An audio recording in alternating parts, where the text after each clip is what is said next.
Wel dyna ni, gêm ola'r tymor yma ar Gaer As yn y gyngrair drosodd am eleni, ac fel y clywch chi, y dorf yn blwyddio am y tîm sydd wedi ennill pencampwriaeth y drydedd adran.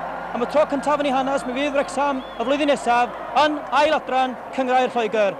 A beth bynnag a ddigwydd yng Nghwpan Debenham yn erbyn Blaid Spartans, a beth bynnag a ddigwydd yng Nghwpan Cymru yn erbyn Bangor, mae'n rhaid talu teyrnged a chlod i'r tîm yma sydd wedi rhoi cymaint o bleser i ni yma ar Gaer As ac oddi cartref i ni. Ac maen nhw'n llawn heiddi y bencampwriaeth ac yn llawn heiddi y canu y mae'r dorf yma yn ei wneud ar hyn o bryd.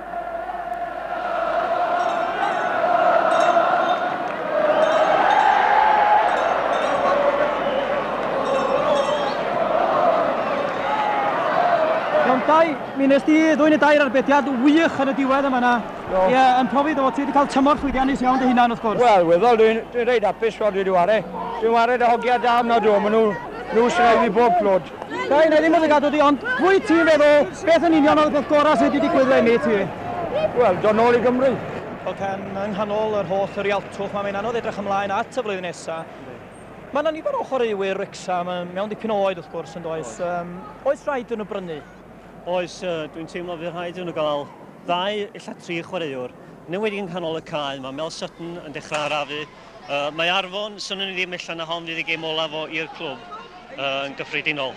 A fydd rhaid fel enwyr bwlch a 2 chwaraewr yn y canol beth bynnag. A wedyn, fydd rhaid edrych ymlaen i'r rheiniad yn chwarae ar y blaen. Mae John Lyons wedi llenwi'r bwlch yn dda iawn y tymor yma, ond dwi'n meddwl bod o'n ddigon da i gadw'r lle yn hollol glir am y flwyddyn nesaf. Wedyn mae'r rhaid cael rhywun arall hefo fo i lenwi'r bwlch. Sa rhywun fel Dixie McNeil cael ei anafu a Shinton, a ysgallw yna.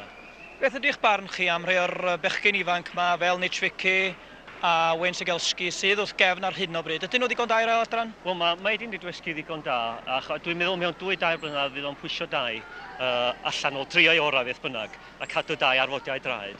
Ond Edi Segelski, mi lenwyd y bwlch yna, dwi'n meddwl bod o ddigon da fy hun i gymeryd lle fel John Roberts.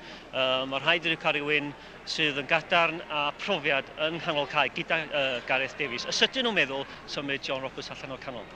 Os fydd y tîm yma yn chwarae fel maen nhw wedi chwarae leni y flwyddyn nesaf yn yr ailadran, sut na nhw'n eich tîm chi, Ken? Wel, dwi'n gweld dim rheswm fy marn i na ddylwn nhw'n gwneud yn dda iawn.